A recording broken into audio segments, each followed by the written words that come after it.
Heyo, now then. Step 1, make yourself a beautiful cup of Yorkshire tea. Step 2, make sure that the entire rim is clean with IsoClean. Make it nice, shiny, and remove all dirt and grime around the rim. Beautiful. Grab yourself some tubeless rim tape. Ensure you know where the valve core is. When applying the tape, make sure it's 5 inches before and 5 inches after as you overlap the tape.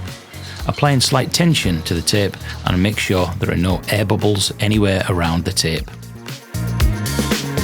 One layer will suffice, but make sure that when the overlap it's nice and clean over the actual valve core. Trim and clean and use the rest of the tape for your second wheel. Your fingers all the way around, ensuring that there are no air bubbles. Try and remove as much as possible. Grab yourself some PVC black electrical tape, or any colour that takes your fancy.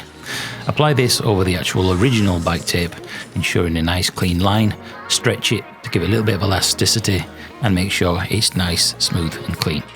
Grab yourself a tool so that you can find out where the actual hole is, the valve core, and use a bradawl or a screwdriver in order to be able to get a nice clean hole.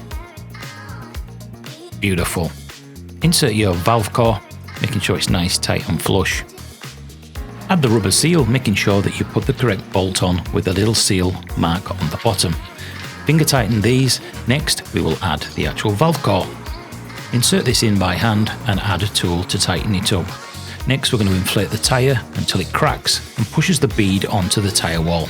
You may need to pump this up to quite high pressure if you haven't got a blast bottle. Ensure this is on nice and tight and check the rims are equal all the way around.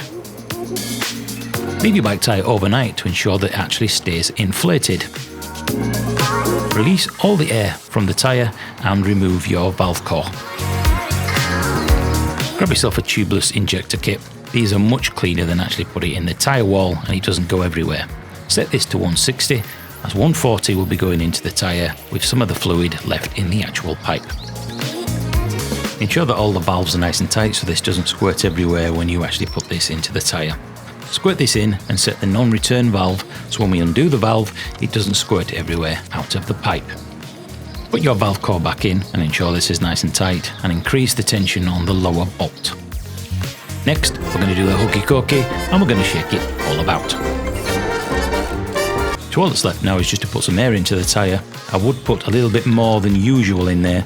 Go for a ride, go for a local ride so it doesn't go down in case anything's not quite sealed. And there you go. Easy peasy, lemon squeezy.